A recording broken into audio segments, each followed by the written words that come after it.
ले रहा हूं एग्नोस्टिक अबीर अहमद या आबिर अहमद। अस्सलाम वालेकुम, कैसे हो? आबिर है अबीर है? आप लोग? आबिर। अबीर, मैं अच्छा, बांग्लादेश से हूँ। बांग्लादेश से, जी हाँ, सो मेरा बहुत सारा क्वेश्चन है, सो मैं एक एक करके आगे बढ़ना चाहूंगा। नहीं, बहुत सारे क्वेश्चन, मैं पहले ही बता दूं, बहुत सारे क्वेश्चन का तो जवाब मैं नहीं दे पाऊंगा क्योंकि बहुत सारे लोग हैं ना, तो यानी बहुत सारे क्वेश्चन का जवाब 5 क्वेश्चन ले ले।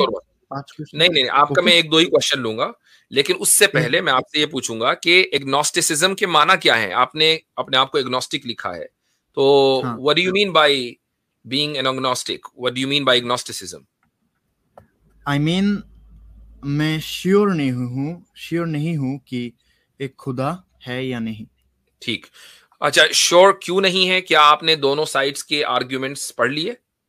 हाँ, सारी तो नहीं, मैं अभी आपसे भी जानना, दोनों साइड के पढ़ लिए ना? सारी नहीं, चलो भाई, सारे नहीं, मतलब बहुत सारे पढ़ लिए।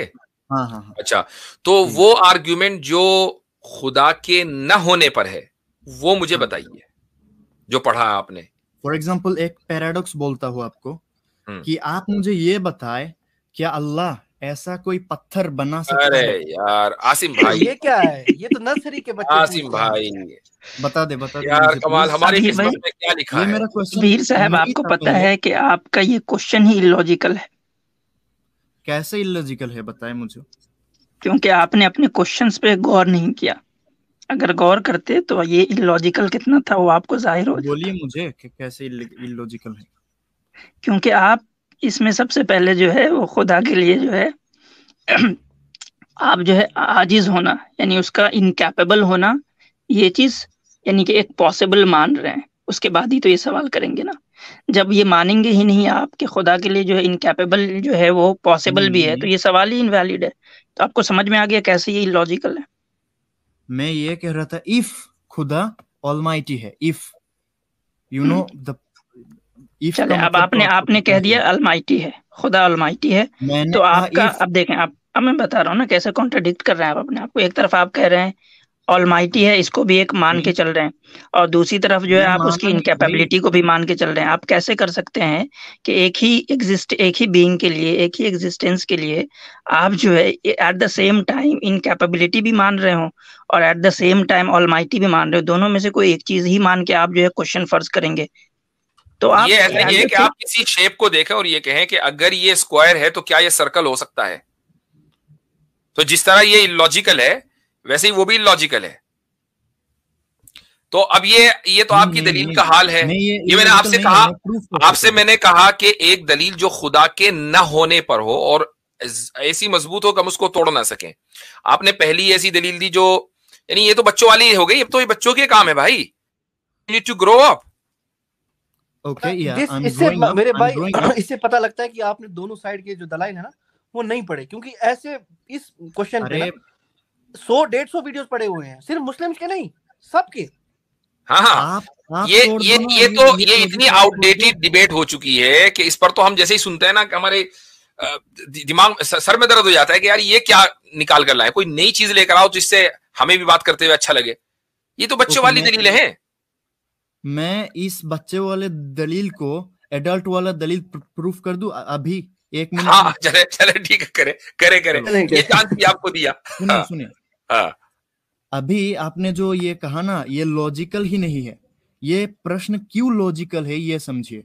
जब आप कहेंगे कि समवन इज ऑलमाइटी, जब आप ये कहेंगे तब मैं ये जरूर पूछ सकता हूं कि अगर वो ऑलमाइटी है वो कैसे एक पत्थर, मतलब वो क्या वो खुद को मार सकता है? मैं ये क्यों नहीं पूछ सकता?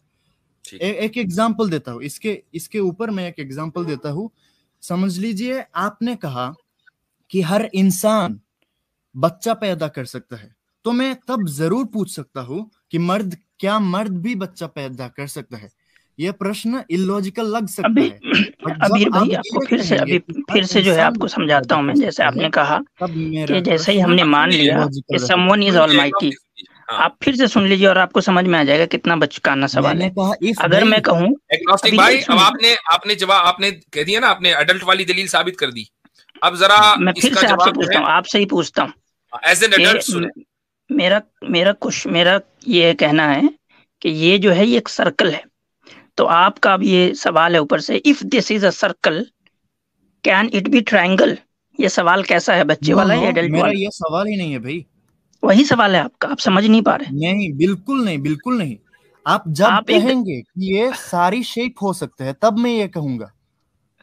आप जब कहेंगे आप देखें, आप कह रहे हैं ना इफ दिस इज ऑलमाइटी, जैसे ही आपने ऑलमाइटी कहा तो अगला जो सपोजिशन है वो इनकैपेबिलिटी से रिलेटेड होना ही नहीं चाहिए ना। नहीं तो सवाल आपका जैसे देखिए सर्कल और ट्रायंगल में क्यों हम कहते हैं कि ये सवाल नहीं बनता, क्योंकि ये एक दूसरे को कॉन्ट्राडिक्ट करता है। तो पहला जो सपोज आपका स्टेटमेंट है जो दूसरे सपोज स्टेटमेंट को खुद ही कॉन्ट्राडिक्ट कर देता है।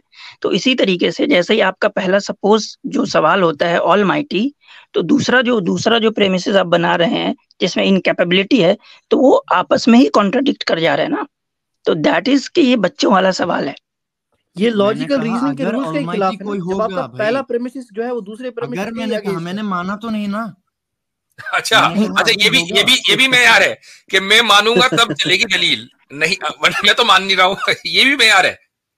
मैंने ये दलील नहीं बोला, मैंने कहा कि अगर कोई ऑलमाइटी होगा तब उसको ये भी आना चाहिए ना। अगर वो, अच्छा इसको रिफ्रेश कर देते हैं, अगर कोई ऑलमाइटी होगा तो वो इनकेपेबल भी होगा, नहीं है ना? नहीं होगा ना, वो ऑलमाइटी होगा ना। लेकिन आप क्या कह रहे हैं? आप यही कह रहे हैं कि क्या खुदा ऐसा पत्थर बना सकता है जिसको वो ना उठा सके? अच्छा, अब अगर हम ये कहेंगे कि हाँ जी वो बना सकता है कि जिसको वो ना उठा सके, तो वो इनकेपेबल हो गया।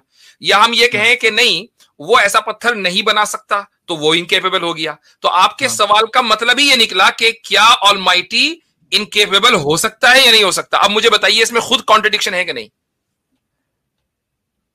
है? लेकिन इसमें प्रॉब्लम है ना। लेकिन मैं नहीं मानूंगा।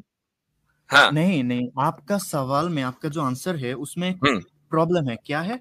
मैंने यही कहा कि कोई ऑलमाइटी एग्जिस्ट ही नहीं कर सकता। आपने ये समझा नहीं।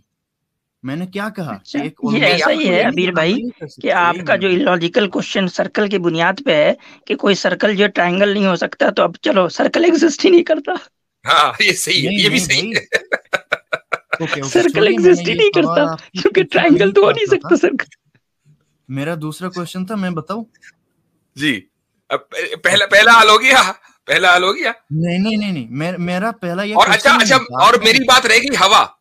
मैंने पूछा कि आपके पास वो दलील के जो खुदा के न होने, वो दीजिए। ये तो दलील नहीं थी, ये तो ऑब्जेक्शन था। खुदा के ऑलमाइटी होने पर ऑब्जेक्शन था। मैं आपसे ये पूछ रहा हूं कि क्या खुदा के न होने पर आपके पास कोई दलील है? ना होने पर? हाँ, हाँ मतलब मैं बताऊं, जैसे कि अकॉर्डिंग टू हम लोग बोलते हैं कि इसको उर्दू में क्या कहते हैं मुझे पता नहीं, मैं बांग्लादेश से हूं ना। सो हम लोग कहते हैं लाइक लॉजिकल एजुकेशन और समथिंग लाइक दैट। सो इसके मुताबिक आप इंग्लिश में बोल दो, मत बोलो उर्दू में। आप इंग्लिश में बता दो, इंशाल्लाह समझ लेंगे। इंग्लिश वही तो मुझको नहीं पता। लॉजिकल एजुकेशन ऐसा तो कोई टर्म नहीं है भाई। विद्या, लॉजिकल रीजनिंग होगा। हाँ, रीजनिंग होगा, रीजनिंग मे बी चले। हाँ ठीक है, फिर ओके। सो उसके मुताबिक वही बंदा दलील पेश करेगा जो अफर्मेटिव सेंटेंस बोलेगा। अच्छा, like did you get the point? या जी। यानी जो अफर्मेटिव सेंटेंस पेश करेगा वही दलील देगा। जो अफर्मेटिव नहीं देगा, यानी जो नेगेटिव स्टेटमेंट देगा, वो दलील नहीं देगा।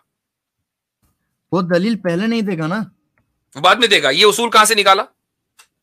वो जुक्ति विद्या, यानी उर्दू में मैं ट्रांसलेट करने की कोशिश कर रहा हूँ गूगल ट्रांसलेट। लॉजिकल उर्दू में ना कहे, इंग्लिश में कर देना भाई। हमने मान लिया लॉजिकल रीजनिंग। हाँ, इंग्लिश में लॉजिक लिखा आ रहा है। हाँ, तो लॉजिक ही कह देना। मंतिक को ये कह रहे होंगे, मंतिक को ये लॉजिक कह रहे होंगे। हाँ, मंतिक, या एग्जैक्टली। सो मंतिक के मुताबिक फॉर एग्जांपल समझ लिए आप मैंने ये दावा किया कि मुफ्ती भाई से मैंने लिया है 10,000 रुपए। मतलब उनने मेरे से लिया है 10,000 रुपए। मैंने ये अफर्मेटिव सेंटेंस बोला। अभी मुझको दिखाना चाहिए कोई फोटो, कोई वीडियो या फिर कोई एग्रीमेंट, सो दैट हमको ये पता चले कि मैं सच बोल रहा हूँ या झूठ। अभी आप मुफ्ती भाई तो ये प्रूफ नहीं कर सकते कि उसने मेरे से नहीं लिया। Did you get the point? ठीक। अच्छा, अब एक मैं आपको दूसरा सिनेरियो देता हूं। हाँ। मसलन आप मेरे घर के बाहर खड़े हैं और कह रहे हैं कि ये मकान मेरा है, ठीक है? हाँ। ठीक, मैं घर के अंदर हूं और मैं कह रहा हूं कि ये मकान मेरा है, मैं घर के अंदर रह रहा हूं, तो दोनों ने अफर्मेटिव स्टेटमेंट्स दिया। अब मुझे बताएं कि दलील किसको देनी है? अभी जो सच्चा है उसको देना चाहिए। जो सच्चा, अच्छा, जो सच्चा है वो दलील देगा, हैं? अब चेंज हो गया। हम दलील दे रहे हैं, हमें सच्चा मान लिया आपने, हम दलील दे रहे हैं, मान लिया सच्चा। क्या दलील दे रहे हो, दिखाओ मुझे। मैं दलील लेके आया हूँ भैया। सुनिए, मैंने जो क्वेश्चन नहीं किया, मैंने नहीं, एक मिनट, अभी यहीं रुक जाइए। मैंने आपको, आपकी लॉजिक आप ही के सर है ना। दोनों लोगों ने, जो घर में बैठा है और वहां रह रहा है और जो घर के बाहर है, दोनों ने अफर्मेटिव स्टेटमेंट्स दिया है। मुझे बताइए दलील किसके जिम्मे है? दलील ओके, तो दोनों के देना चाहिए। देना चाहिए नहीं। अगर आप ये कह रहे हैं, अबीर भाई ये कह रहे हैं कि हमने निगेटिव दिया है इसलिए दलील नहीं देंगे, ये कह रहे हैं ना आप? हाँ, मैंने नेगेटिव दिया है इसलिए दलील नहीं। मैं आके आज क्लेम करता हूँ कि ये तुम्हारा घर नहीं है। मैं निगेटिव क्लेम करता हूँ कि तुम जिस घर में रह रहे हो तुम्हारा घर नहीं है। मुझे प्रूफ करना होगा कि वो आपका घर नहीं है, या मुझे आपको प्रूफ करना होगा कि वो आपका घर है? किसको क्या करना होगा? हाँ, मैंने निगेटिव जो है वो क्लेम किया है कि वो आपका घर नहीं है।